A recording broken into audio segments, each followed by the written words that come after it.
Alors, ce matin, on se retrouve avec les concepteurs du parcours pour les personnes aînées qui se retrouvent à l'Hôtel de Ville de Danville. Tout d'abord, messieurs, qu'est-ce qui a donné l'idée de concevoir ce genre de parcours?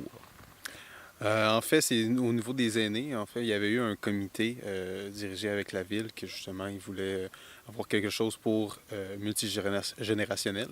Et puis, justement, on est arrivé, on est allé voir justement le comité d'aînés pour présenter nos exerciceurs. On a démontré notamment la pyramide ici pour justement le bas du corps.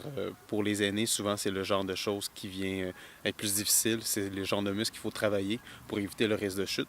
Donc, on a présenté le genre d'exerciceurs qu'on a installé aujourd'hui et puis ils ont vraiment apprécié notre présentation et ont décidé le jour même justement de faire affaire avec nous, là. Et l'entreprise se nomme Les équipements Atlas Bars. et vous êtes situé à quel endroit?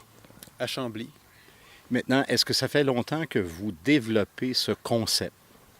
ça fait depuis, disons, 2015 que l'idée a commencé. En 2016, on a fait notre premier projet à Saint-Hyacinthe.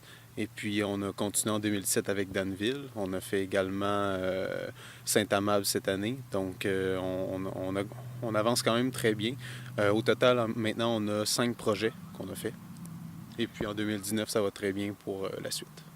Maintenant, comment vous choisissez le type de parcours? De quelle façon ça se fait, développer ce concept-là? En fait, dans le fond, nous, on offre des solutions pour tout le monde, en fait, vraiment accessibles pour tout le monde. Ce qu'on fait, c'est qu'on va voir avec la municipalité ou la ville, dans le fond, évaluer ses besoins. Souvent, comme dans le cas de Danville, c'était vraiment un cas typique municipalité amie des aînés, dans le fond. C'était vraiment une clientèle cible pour les personnes âgées.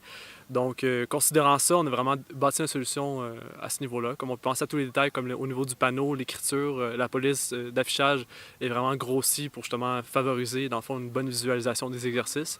Également, au niveau du choix des équipements qu'on a pris, c'est vraiment des équipements qui sont adaptés, surtout à un niveau de difficulté plus débutant intermédiaire, plutôt qu'aller voir des structures qui sont plus pour les jeunes. Mais en même temps, ça reste un parcours qui est quand même intergénérationnel, dans le fond, pour tout le monde. Chacun peut trouver un exercice pour soi, dans le fond.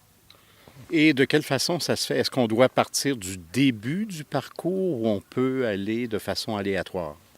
Je vous dirais qu'il y a deux façons d'y aller.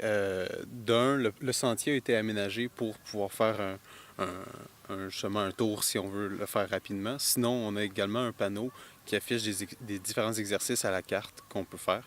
Également, lors du comité avec les aînés, on a justement fait un genre de programme d'entraînement où est-ce qu'on a différentes catégories d'exercices comme les échauffements, les parties d'équilibre, plus de cardio, des étirements à la fin.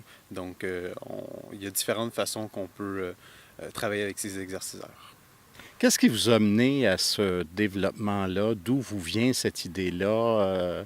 Et de quelle façon vous vous êtes intéressé à développer ce genre de choses-là pour les personnes aînées, les jeunes et aussi, enfin, toute la catégorie intergénérationnelle?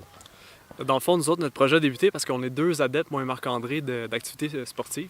On s'entraînait justement dans des installations hebdomadairement. Dans le fond, on allait s'entraîner au parc. Et on voyait que les installations n'étaient pas adéquates et aussi au niveau de la durabilité, on voyait certaines lacunes, surtout au niveau du mobilier urbain, tout ça. Et là, on a vu, dans le fond, moi et Marc-André, on a chacun la fibre entrepreneuriale. Fait qu'on a voulu développer notre projet d'affaires sur ça. Et justement, notre premier projet reflète vraiment notre vision d'avoir des équipements plus adaptés parce qu'on l'a vraiment adapté comme si c'était pour nous autres, dans le fond.